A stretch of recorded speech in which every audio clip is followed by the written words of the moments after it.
Maconie Entertainment's coverage of the Friday Night Lights series starts right now. We're here for the Windy City 300, going back to Chicagoland Speedway. My name is Kirk Mills. Alongside me today will be Ron Mons up here in the booth. And we got Howie Burrows, our producer, this afternoon. Reach down, pull them belts tight one more time. Through that restart zone. Biggity, biggity, biggity. Let's go racing, boys.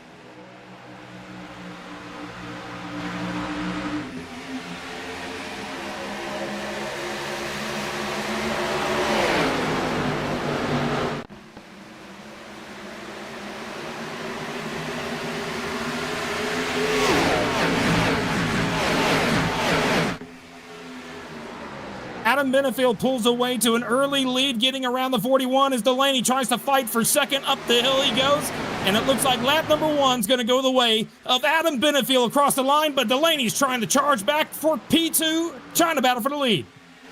Yeah, Delaney, who ended last race at Sonoma in second, now looking for the top spot and gets it done as he heads his way through turn number 1 and 2. Delaney wasting no time at all. Yeah, everybody else still fanned down their own little side-by-side battle. Drivers looking to get some moves done. Wrecking out in turn 1 and 2. It looks like one car is around. It is the 23 of Daniel Llewellyn on your screen there. What happened back here in the back of the field?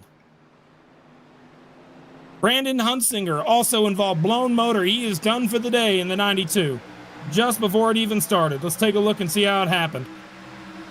That 23 car was already looking sour as he headed his way off through turn number 3 and 4. They fan out to 3 wide racing down in there, and Llewellyn just gets turned, and the 92, unfortunately, nowhere that Hunsinger could have gone. Jump for the 6 car. He's underway. He's going ahead, and Benefield has that 41 of Dyson tucked up right underneath his back bumper going into turn 1.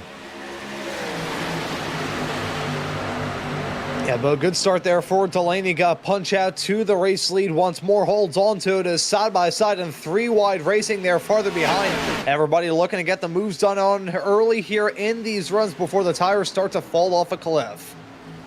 And it looks like 41 starting on the pole just is not going the right way early on. Might be saving some tire. Everybody else behind him, though, is looking to get by quickly. Huge pack right here. Any mistake can really cause a big problem. Now let's look at this Hornet's Nest as they come across a stripe. It's a 6-pack of O'Reilly cars heading down into turn number 1 and 2. Just got to see who's going to be the first one to crack open a cold one. Riding on board with Andrew Dyson. Aiden Amara got a move put on him as side-by-side Hoytsma and Blake Kluot. Still squabbling right behind them is Hunter Troll and Eric Wineland. Very competitive start to this race as they darn near fan out to 4 wide heading off through 3 and 4. Multiple positions up for grabs right here. One little dabble, and then you lose at least 6 or 7 spots.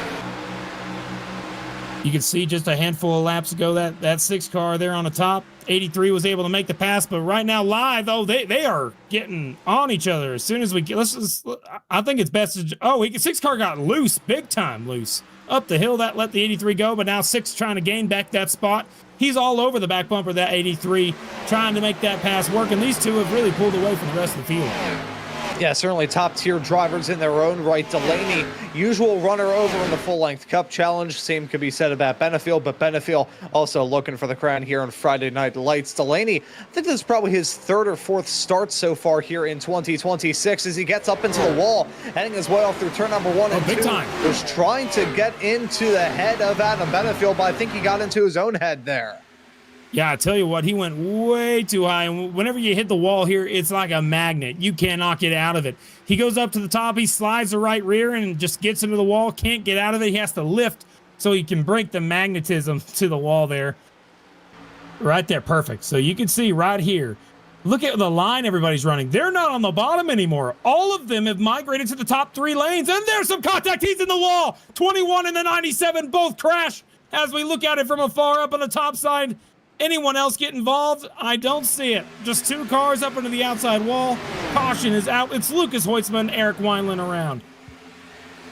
Oh, they door banged each other. Slide job gone wrong. He was not clear on that slide job, and that put him up into the wall. I believe we heard somebody else yell at some point in the past. My goodness, in that exact corner, too. Out of turn number 4, pace car dives down to the pit lane in the most aggressive left-hander I've ever seen in my life. Green flag, look at the tire spin. Some are sliding it, they're keeping it straight. Looks like that we will be okay. They got it. Well done. Way to hang on to it, folks. Really difficult to do that. Benefield pulls out to the early lead. 22 tries to slide up in front of the 6. Not going to be able to do it. Yes, he will. He moves up to P2. There goes Jacob Simpson trying to get an extra stage point. Going through 3 and 4 for the final time before the end of the stage. See, Delaney, though, he's gotten a run up on 3rd place. Not going to be enough. And Adam Benefield will come to the line, and he is going to win stage number 1 at Chicagoland, following up his win from last week with another stage win for that 83 machine. And we're ready to start stage 2 here from Chicagoland through that restart zone. And great restart for the outside. Check up big time on the outside. The inside was really dang good. 83 gives a good shot to the back bumper to the 21.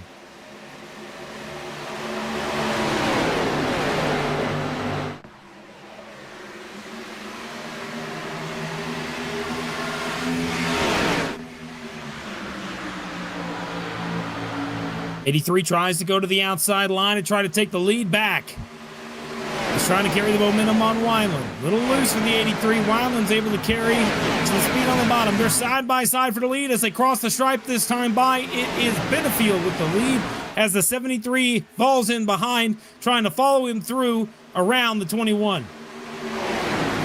Over the quarter of the way into this race, and no quarters being given at there on the racetrack. Benefield still holding on to that top spot. His old friend and foe Joseph McWhorter directly behind, though. Look at them fan out off through 3 and 4. That is 6 cars covered by nothing, with a massive supporting cast of other drivers looking to pounce behind.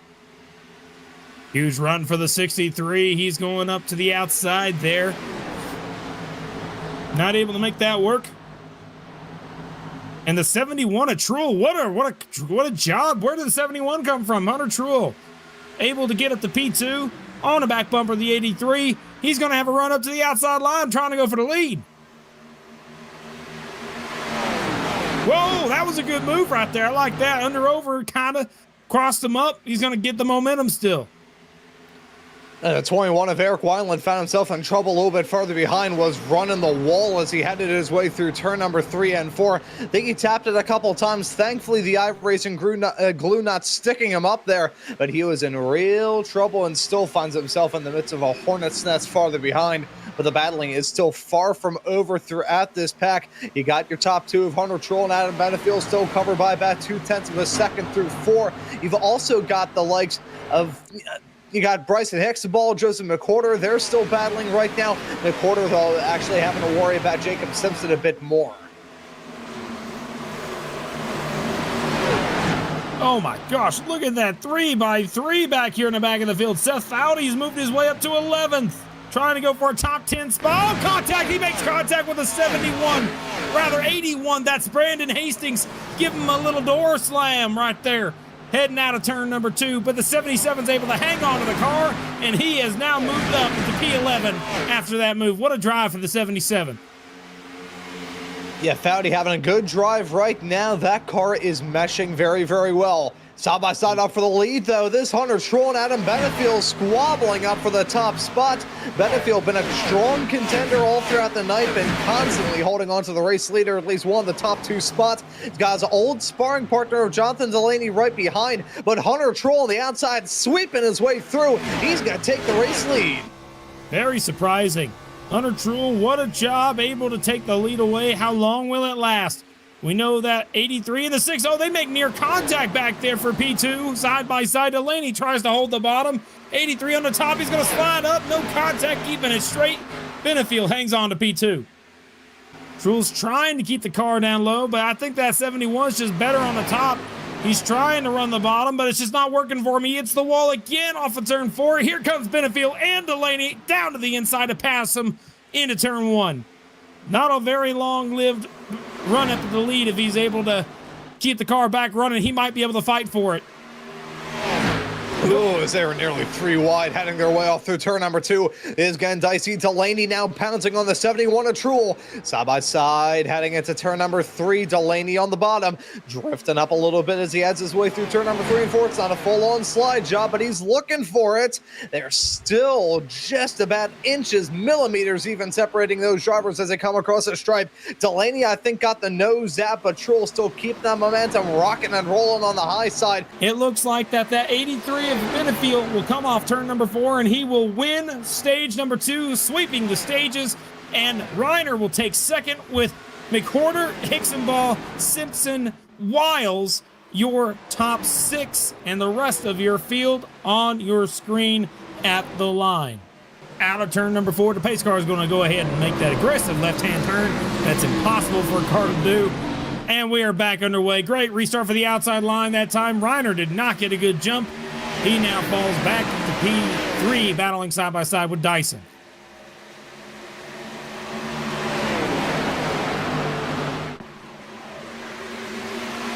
As I gotta say, Dyson, who's been through the ringer so far here in the night. We talked about him, obviously, at the start of the show, starting the race from the pole position. But since then, he's pretty much been, last seen hitchhiking on I-80. I think he's peaking at the right time, though, now in this final stage. Actually, within camera shot and putting some good runs right now, currently holding on to third. For a driver who we usually talk about just being a road course ringer, he has really been a strong contender so far here this season. I mean, he's third in points heading into this race, for crying out loud. He's a jack of all trades. He can win on a road course, on an oval, doesn't matter. That 41's able to do it, but right now that 83 trying to show that he can do it on a road course and on an oval. He won a road course last week. Guess what? He's trying to win it an oval here this afternoon. So the rest of the field tries to get settled out. There. Oh, there's another one. There goes Seth Foudy through the grass. Seth Foudy in the grass sliding. Right now, he's trying to hang on to the car. He's sliding. And now, that slight contact. No caution. Staying green. Heading his way out of the turn, and yeah, contact there with the 0-1, bounces off the barrier, nothing Seth Foudy could do. Nice Tokyo drift, not gonna be a fan of him, will the landscaping crews be, but Seth Foudy gonna rejoin the race without any further incidents. 10 or 11 laps, we'll see cars down on pit road. Caution, caution is out. Oh, this is gonna throw a wrench into the whole idea of going down pit road. You cannot make it on gas from here. Oh, big crash. Evan Mesnard, Seth Foudy, and Charles Eaton all go around. Let's take a look here. You see Charles Eaton in the yellow. 35 car is Michael Mesnard. And the 77 of Foudy goes way up to, oh my good Lord, Michael Mesnard. Back underway.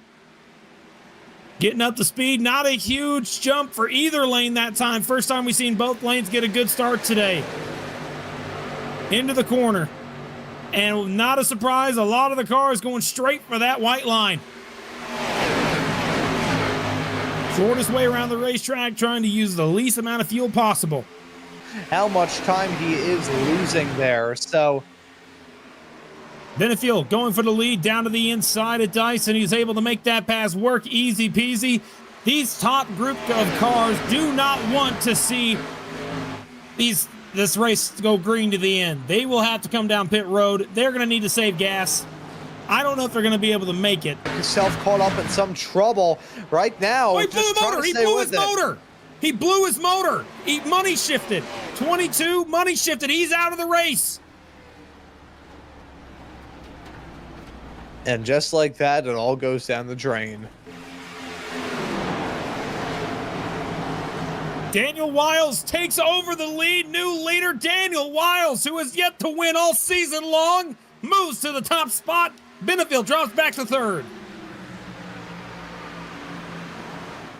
So, and Benefield, I think, now senses an opportunity. Just in all that, we were talking about our top 3 having a little breakaway right now, and don't have that going on one bit. You've just got a clump of cars at the front of this field. Hicksonball diving down there on the apron, trying to make something work to close up the gap and get a move done here on Adam Benefield so he can have a shot at the race lead. That 63, I think, all throughout the night has not led a single lap. Maybe time is now to do it. Sorry, the 83 is saving gas. I just got on board with him. He is definitely clutching it in the corners now. He's starting to save gas. And let's see as he heads his way off through turn number 1 and 2. Take a look at that tack. Gets up to the red line there, and then immediately sinks down to idle. 5 more to go. Reiner's got this lead. Dyson running P2, but both cars have been on the gas the entire time. Do they have enough in the tank? That would be so surprising if they do. I'll be honest. I did not see that happening. 32, 10 cars, Boston Wheeler on pit road. 32, Aiden Amaro on pit road. They can't make it. Top 2, separated just by 1 car length.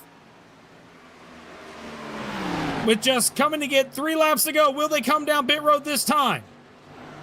No, they stay out.